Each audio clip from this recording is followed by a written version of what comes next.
What if I told you a man born in chains led a violent revolt that shook an entire nation to its core? A rebellion that made history and forever changed the fight for freedom in America?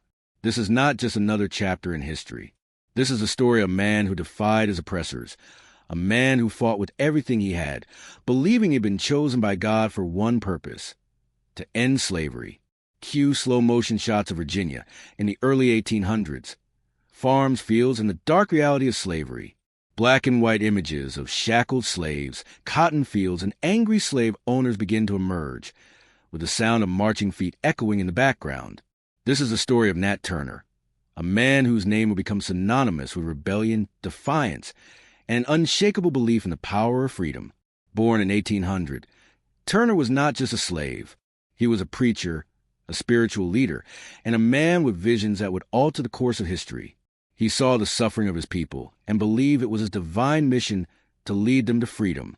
But what would drive a man, enslaved, beaten, and oppressed, to rise against a system that seemed invincible?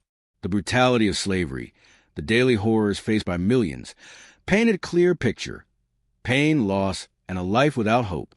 Turner's rebellion would become an act of desperation, but also a cry for justice, a spark that would forever change the landscape of America. As his mission unfolded, it was clear that the price of freedom would come at a heavy cost. The rebellion would be bloody. It would end in death. Yet, it would leave behind a legacy that would echo for generations. A rebellion that inspired fear, but also gave rise to hope. The fight for freedom was just beginning. But the question remained: could one man, with his divine conviction, change the future of a nation? Nat Turner was born in 1800, in the deep heart of Southampton County, Virginia, a region that was infamous for its brutal slave plantations. His birth, like the thousands of others around him, was surrounded by chains, pain, and hopelessness. Yet, Nat Turner was destined to become more than just another name in the long list of enslaved people. He was different. From the moment he was born, Turner was marked by something his enslaved community, and even his masters, could not ignore. Growing up, Turner developed an almost unnatural connection to the spiritual world. As a young child, he was deeply fascinated by Christianity, not just as a religion, but as a spiritual weapon. His mother, an enslaved woman herself, often spoke of how he seemed to have an almost supernatural understanding of the Bible. While others saw it as just a tool to keep them in line, Turner saw something more: a calling. He believed that God had given him a purpose far greater than any of the world's earthly chains could ever bind. But it wasn't just his beliefs that set him apart. Nat Turner could read, something that was rare among the enslaved people of that time. In a world where the written word was power and literacy was a privilege reserved for few, Turner's ability to read and interpret was his key to understanding the deeper message in the Bible. And this wasn't just any interpretation. Turner didn't just read the stories of Moses or the tales of redemption. He read them to the lens of a man shackled by injustice. I saw white spirits and black spirits engage in battle, and the sun was darkened. The thunder rolled in the heavens, and blood flowed in the streams of Virginia. This quote from his own testimony would later become one of his most chilling and prophetic visions. He believed that God was speaking directly to him, revealing that the time for rebellion had come. It was a spiritual awakening, a divine mission to free the enslaved people of the South. And it was this mission, this vision, that would later drive him to lead the most significant slave rebellion in U.S. history. In a time when most enslaved people were kept illiterate to maintain control, Turner's intelligence became a threat. His masters, who saw him as a potential asset due to his ability to lead others, could never fully understand his visionary thoughts. He wasn't just another field hand or house servant. Turner was something more. His intellectual gifts combined with his spiritual depth earned him a reputation that transcended the boundaries of race and class. But while his religious beliefs made him special, they also isolated him. Turner's mind was consumed by his belief in his divine mission. He would often retreat into his thoughts, lost in the visions of freedom that God had promised him. The more he thought, the more his desire to act grew. He wasn't just praying for deliverance. He was determined to bring it. As the years went by, Turner's relationship with his own slavery became increasingly intolerable. He saw the daily suffering of his people and knew that he had been chosen to change it. It wasn't just about wanting to be free. It was about breaking the chains for everyone. In 1831, after years of preparation and spiritual conviction, Nat Turner believed the time had come. He knew that the signs were everywhere. And when the final vision came, it was clear the hour of reckoning was at hand. For Nat Turner, this was not just a rebellion. It was a divinely appointed mission to end slavery, a mission that would make him a name forever etched in history. In 1831, Nat Turner's life and the course of history would change forever. It wasn't a political movement, a rebellion, or a calculated plan. It was a vision, a divine message sent directly from God. Turner, already deeply spiritual, believed that God was calling him to lead a revolt. He was to be the vessel of divine will, the one chosen to strike at the heart of slavery itself. I saw white spirits and black spirits engage in battle, Turner would later say. His description was chilling, vivid, almost prophetic. As he went further into the details of his vision, he saw the sun darkened, a symbol of judgment. He saw thunder rolling in the heavens, a sign that the time for action had come. And he saw blood flowing, the blood of those who had suffered for too long, the blood that would be spilled in pursuit of freedom. It wasn't just a vision. It was a call to arms, a divine mandate that slavery had to end, and God had chosen him to lead the charge. Turner's mind raced as these visions came more frequently, growing in intensity. They weren't just random dreams. They were divinely inspired, carrying a weight that Turner could not ignore. The voice of God spoke clearly, and it was no longer about personal salvation. It was about liberating his people. Turner knew he had to act. His frustration with the injustice around him had been building for years. He had witnessed the horrors of slavery firsthand. The constant degradation, the inhumane treatment, the souls crushed under the weight of oppression. Turner could no longer sit in silence, as he had for so long. His beliefs were no longer something he could keep to himself. They demanded action. Slavery, in his eyes, had to be eradicated, and he, Nat Turner, was the man chosen to do it. But how could he begin? The fear of failure, the terror of what might happen if the rebellion went wrong, haunted him. Yet, the call was louder than any fear. This was my duty, he said. This was the will of God, and I was the instrument of that will. It wasn't long before Turner started reaching out to others. He wasn't alone in his feelings. Others felt the same way. Turner gathered those who shared his beliefs, other enslaved men who believed in the vision he had seen. It wasn't just Nat Turner anymore. He was leading an army of men who believed in the same divine mission. Together they would strike. Together they would show that the enslaved people would no longer be silenced. Each night they whisper revolt, of bloodshed, of freedom. Turner wasn't the only one who saw the vision anymore. His followers were inspired by his conviction, his unwavering faith that this was a path set before them by God. They believed in him, and in turn, they believed in themselves. And so it began.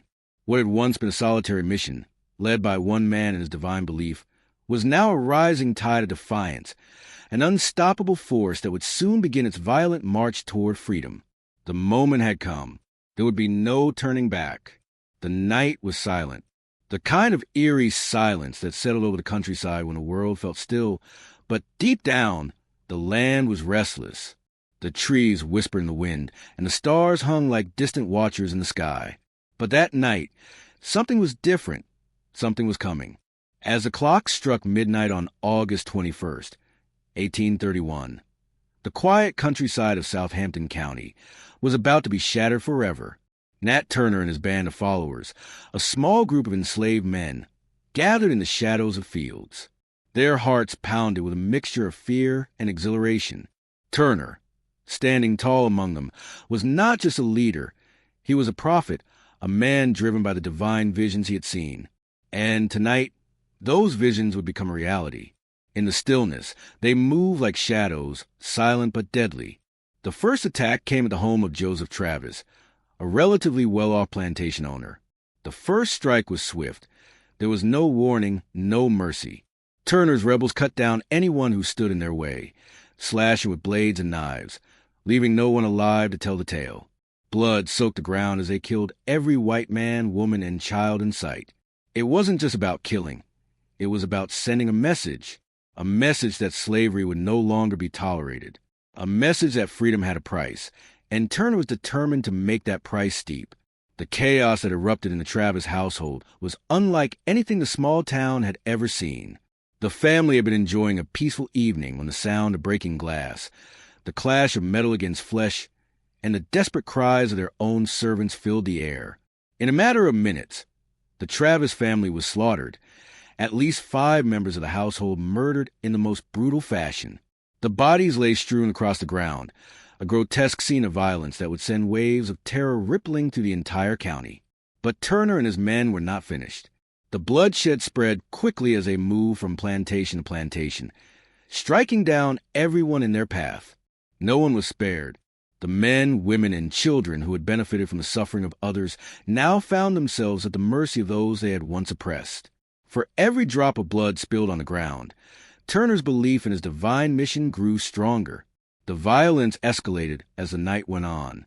At least 60 white people were murdered during the rebellion, their lives snuffed out in the name of freedom.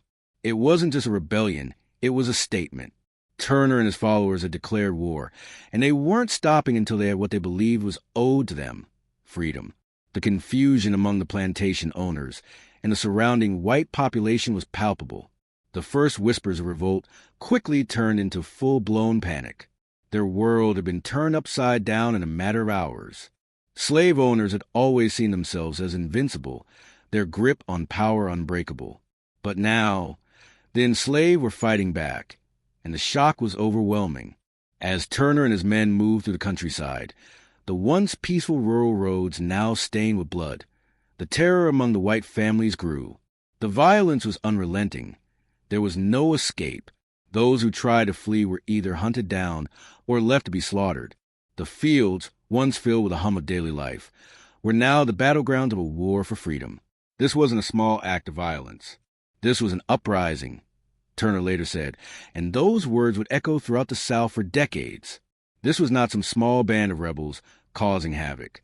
This was a full-scale war against the system of slavery, and it was spreading like wildfire. The rebellion, though short-lived, had sent shockwaves through the South. The fear of what was happening in Southampton County spread like wildfire, igniting panic and fear in the hearts of every white person who had ever benefited from the institution of slavery. Turner's name became one that would be whispered in fear, the name of a man who dared to strike at the heart of a brutal system and paid with his life. As the night wore on and the bloodshed continued, Turner's rebellion grew, not just in scope, but in its ferocity. What began as a small group of determined men seeking freedom quickly transformed into a massive uprising. Word spread like wildfire, and more enslaved people, fueled by anger, fear, and the promise of liberation, joined Turner's cause. The rebellion was no longer just Turner's vision. It was the people's rebellion. With every plantation they attacked, with every master they killed, the movement gathered momentum. Turner's followers, once just a handful of men, now numbered in the hundreds. They were united by a common cause, a vision of freedom that could no longer be denied. This was no longer about survival. This was about justice. Turner would say, and justice in their eyes was only achievable through violence. Every life taken was a step closer to what they believed was their divine destiny, the liberation of all enslaved people. As the rebellion surged forward, the fear among slave owners and their families escalated. The plantations, once symbols of power and control, were now in turmoil. Plantation owners, who had long held dominion over the lives of their slaves, were terrified as they saw the rebellion spread. They had never imagined that those they had enslaved would rise up against them. The strikes against the plantations were calculated and strategic. Turner's army moved with purpose, hitting the areas where they knew they could do the most damage. They knew the land. They knew where the weapons were kept, where the most vulnerable targets lay. No plantation was safe as they moved, one after another, through Southampton County. The effectiveness of the strikes was undeniable. Every plantation burned, every family struck down, brought them one step closer to their ultimate goal, freedom. But with every victory, the stakes grew higher, the danger more intense. Nat Turner believed every life he took brought him closer to his divine purpose. But with each life lost, the clock was ticking. The more they fought, the more they exposed themselves to retaliation. And the longer they remained in the fight, the more likely it became that the rebellion would fail.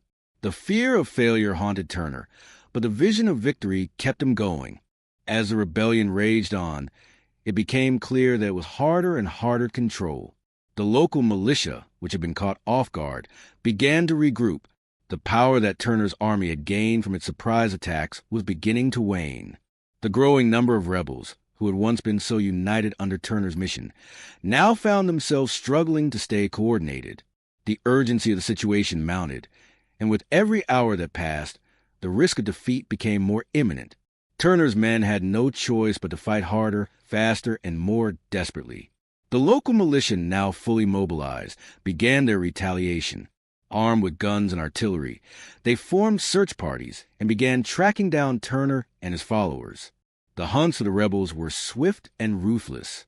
They moved through the dense woods and open fields, looking for anyone who might have been part of the uprising. Turner and his men could no longer hide in the shadows. They were being hunted, not just by the local militia, but by every man, woman, and child who had ever benefited from the institution of slavery. As the militia closed in, Turner realized that the rebellion was coming to an end. The moment of reckoning was upon them. The dream of liberation that had begun so boldly, so suddenly, was now a fight for survival. The stakes had never been higher, and Turner knew that every moment they fought brought them closer to the inevitable end of their rebellion. After days of violence, terror, and bloody resistance, the tide of rebellion began to turn. The local militia, now reinforced and determined, had caught up with Nat Turner and his band of rebels. What had once been a swift, unexpected uprising was now a desperate, hunted movement. Turner and his followers were no longer the hunters. They were the hunted. The very fields they had once worked were now their battleground, and the forest that had sheltered them was no longer a safe haven. A bloody confrontation was inevitable. The final stand came on the night of October 30th, 1831. In a secluded part of the county, the rebels were ambushed by a large contingent of militia forces. The rebels, outnumbered and exhausted, fought fiercely, but the odds were against them. The militia was armed, determined, and had the advantage of numbers. It was no longer just a battle for freedom. It was a fight for survival. Amidst the chaos of battle, Nat Turner was captured. The leader who had once stood tall, commanding a growing army of the oppressed, was now a prisoner. Turner, bloody but defiant, was dragged before the men who would soon decide his fate. It was said that when Turner was caught, he simply looked at his captors and said, "Was I not a servant of the Lord? I was his instrument. I did nothing wrong." In that moment, Turner's faith was as unshakable as ever. He had no regrets, only a sense that his mission was part of a greater purpose, and that purpose had not yet been fulfilled. His defeat, he believed, was not the end. "I was called to this," he later said, "and I will not repent." The immediate aftermath of the rebellion was nothing short of devastating. Turner's capture did not mark the end of violence. It only intensified it. The white population of Southampton County was filled with fear and rage. What had once been a peaceful, secure world for slave owners and their families had been shattered, and they were eager to ensure that no other enslaved person would ever dare to rebel again. In the days that followed, brutal revenge killings swept across the region. Dozens of enslaved people, many of whom had no connection to the rebellion, were executed on the spot. The militia went door to door, rounding up any suspected rebels and executing them without trial. The bloodshed was unrelenting, and though Turner's rebellion had lasted only a few days, it left a scar that would never heal.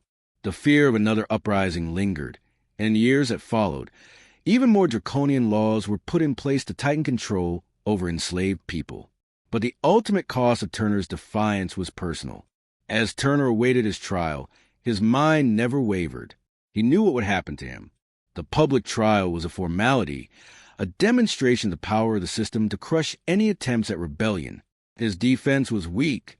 There was no need for it. Turner had already been convicted in the eyes of the world. His only crime was his belief that freedom could be achieved through violence, his refusal to accept the chains of slavery. On November 11th, 1831, Nat Turner was hanged. His body was dismembered, and his head was placed on display as a warning to others. The man who had dared to challenge the system of slavery was no longer a threat, but his legacy remained. It was over, but the scars, the bloodshed, and the memory of what had happened would never fade. These words would resonate far beyond Southampton County. Though Turner was dead, his defiance had planted a seed of rebellion that would continue to grow for years to come. His act of resistance, his unyielding faith in his cause, would inspire others, abolitionist slaves, and even free men and women who had witnessed the destruction of the rebellion. The defeat of Turner did not extinguish the desire for freedom. Instead, it ignited a fire that would burn for years. Nat Turner's name would become a symbol of resistance against oppression, of one man's determination to fight for what he believed was just. And though the rebellion had failed, the message was clear. The fight for freedom was far from over. Though Nat Turner's rebellion was brutally crushed, its impact reverberated throughout the South. His uprising planted a seed of fear in the hearts of slave owners and their families. Turner's revolt was more than just an act of violence. It was a warning. For the first time, the system of slavery had been confronted head-on with deadly force. Turner had shown the world that the enslaved would no longer accept their chains quietly. They could and would fight back. The immediate aftermath was marked by a vicious crackdown. Southern states, fueled by terror, began to tighten their grip on both enslaved people and free blacks. Laws were passed with greater urgency, designed to prevent future uprisings. The Nat Turner Rebellion became a justification for more severe restrictions on the rights and movements of African Americans. The fear of rebellion led to even harsher treatment of enslaved people. Slave codes were enforced with brutality that had not been seen before. The rebellion also led to the widespread use of fear tactics. Slave owners and their allies spread rumors of imminent insurrections, turning communities against each other. People were forced to watch their neighbors, friends, and family with suspicion. The black population, already living in constant terror, now found themselves living under a much tighter surveillance. Public executions and the brutal treatment of suspected rebels became tools to send a message to anyone thinking of following in Turner's footsteps. But while the pro-slavery movement sought to stamp out rebellion with fear, Turner's rebellion also played a crucial role in the growing abolitionist movement. Though Turner's revolt failed in its immediate goals, it became a rallying cry for those pushing for the end of slavery. His act of defiance showed that slavery was not invincible. Enslaved people could rise up and they could demand their freedom. Though Turner failed, the seeds of change were planted. His revolt showed enslaved people they could fight back. Turner's name became a symbol of resistance, not just in the South, but across the nation. Abolitionists used his story to expose slavery as a system built on fear and cruelty, and that it could be destroyed one act of rebellion at a time. Turner's story spread far beyond Virginia's borders. Abolitionists seized upon his example, portraying him as a man who defied the system and became a symbol of resistance. His revolt, though ultimately unsuccessful, sparked debates across the country. Turner's name became a tool for abolitionists to fuel anti-slavery sentiment, proving that even the most oppressed could fight back.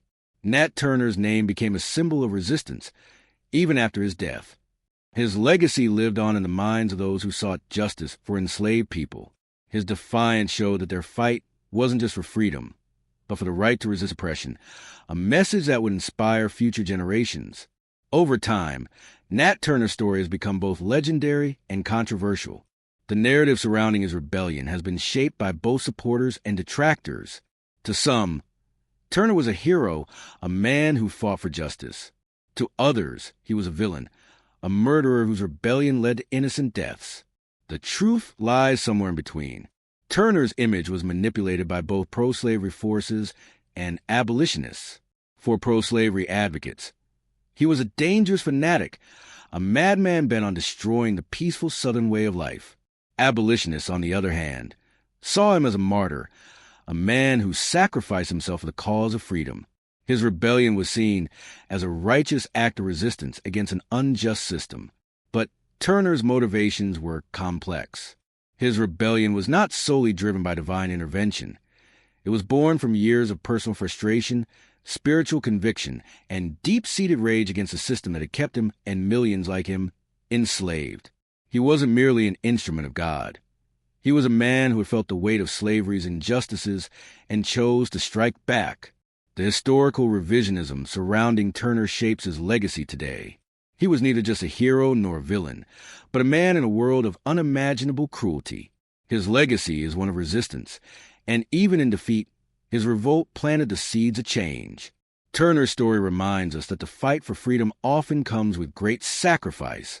As we reflect on his legacy, we must ask, what would you have done if you were Nat Turner in 1831? Would you have led a rebellion too?